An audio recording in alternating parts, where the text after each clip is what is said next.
बेटा संख्या इस प्रकार से दी गई हो कि ए का गुणा करो बी में, प्लस कर दो या माइनस कर दो बी का गुणा करो सी में। जब भी आपको इस प्रकार से नंबर दिया गया हो और बाहर से किसी नंबर का अगर आप गुणा कर रहे हैं तो इनमें किसी भी एक में गुणा कर दीजिए।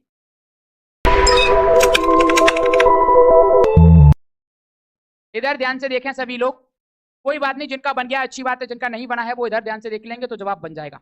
मैंने क्या कहा, आपके सामने बेटा नंबर लिखा हुआ है 1.49, क्या लिखा है ध्यान से समझना है। थोड़ा सा इसमें कुछ था कैलकुलेशन, इसलिए मैंने इस प्रश्न को करवाने का प्रयास किया आपसे। अगला प्रश्न दिया है अगला पॉइंट दिया है 0.51, गुणा कर रहे हैं हम 5.1। कोई शिकायत है किसी को यहाँ तक? नीचे ले रहे हैं फिर से 14.9 माइनस का 5.1। ध्यान से देखने का प्रयास करें। ये जो नंबर आपको दिखाई दे रहे हैं कुछ इस प्रकार से हैं, बोलो है कि नहीं। मैं इस नंबर के अंदर एक हलचल करने वाला हूं, वो हलचल ऐसी करने वाला हूं कि उस हलचल से कोई प्रभाव नहीं पड़ेगा। क्या नहीं पड़ेगा? कोई प्रभाव नहीं पड़ेगा। मैंने वो हलचल क्या करी है सर, 10 का गुणा ऊपर किया है और 10 का गुणा नीचे किया है। मुझे बताओ क्या इस संख्या पर कोई इसका प्रभाव पड़ा? सर 10 से 10 उड़ा दूंगा तो संख्या एज इट वैसी की वैसी ही आ जाएगी, लेकिन मैं कुछ करना चाह रहा हूं, इस वजह से मैंने 10 का गुणा इसमें किया है। मैं क्या करना चाह रहा हूं, अगर आप देख पा रहे हैं 14.9 5.1 ऊपर दिखाई दे रहा है, नीचे भी मुझे 14.9 5.1 दिखाई दे रहा है। अगर ऊपर की संख्या को इसमें से हटा करके ऐसी बना दिया जाए तो कहीं ना कहीं ये नंबर क्या हो जाएगा, नीचे का कट जाएगा। तो काटने की जुगाड़ की है मैंने, वो जुगाड़ क्या करने वाला हूं, अगर इस 10 का गुणा मैं यहाँ करूंगा तो ये नंबर भी 14.9 हो जाएगा कि नहीं हो जाएगा। इसमें क्यों नहीं करूंगा, क्योंकि अगर ये करोगे तो 149 हो जाएगा, जो कि हमें बनाना नहीं है। मैंने इन दो नंबर में से किसी भी एक संख्या में आप गुणा कर सकते हैं। जब भी आपको बेटा संख्या इस प्रकार से दी गई हो कि ए का गुणा करो बी में, प्लस कर दो या माइनस कर दो बी का गुणा करो सी में, जब भी आपको इस प्रकार से नंबर दिया गया हो और बाहर से किसी नंबर का अगर आप गुणा कर रहे हैं तो इनमें किसी भी एक में गुणा कर दीजिए, दोनों में गुणा नहीं करेंगे। ऐसे इसका गुणा इधर होगा तो इसका भी गुणा इधर भी किसी दो में से एक में करना पड़ेगा। तो इस प्रकार से हम गुणा करते हैं। कहानी क्लियर हो रही कि नहीं हो रही?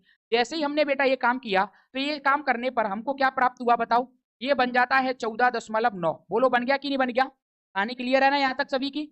अब मैं एक काम करने जा रहा हूँ, 14.9 तो ऑलरेडी पहले से था ही, ये भी हमने लिख दिया, माइनस। अब इस 10 का गुणा मैं माइनस के उधर भी किसी भी एक संख्या में कर सकता हूँ, चाहे उसमें करूँ चाहे फिर इसमें। तो फिर मुझे बताओ किस में करना चाहिए? 0.51 में करना चाहिए कि नहीं? जैसे ही 10 का गुणा करूंगा तो ये भी कितना हो जाएगा, 5.1 हो जाएगा, और गुणा के बाद फिर से 5.1 लिखा हुआ है। कहानी क्लियर हो गई?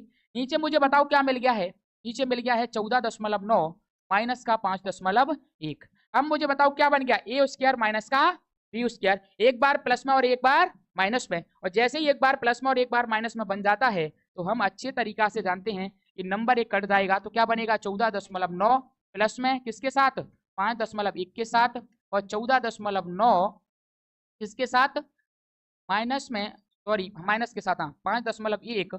और नीचे भी क्या आ रहा है बताओ, नीचे आ रहा है 14.9 माइनस का 5.1। इससे हम इसको क्या कर देंगे, उड़ा देंगे। तो मुझे बताओ जोड़ने पर कितना मिलेगा, 14 5 19 और एक कितना हो जाता है 20। तो हमारा जवाब कितना आएगा, 20। ये तो आ गया है 20। लेकिन मुझे आप एक बात बताओ, मैं एक काम छोड़ गया हूं अभी इस प्रश्न में। क्या छोड़ गया हूं मैं सर? ये बात छोड़ गया हूं कि सर साइड में क्या चल रहा था, साइड में क्या चल रहा था, नीचे 10 चल रहा था कि नहीं? सर इस 10 का मैं क्या करूंगा, इसमें भाग दूंगा, और जैसे ही 10 का भाग दूंगा तो जवाब कितना आएगा, 2 आएगा। तो इस प्रकार से हमारे प्रश्न का फाइनल आंसर जो आता है वो कितना आएगा, 2 आएगा। कहानी क्लियर है सभी को? कोई शक सवाल है? नोट कर लें भैया।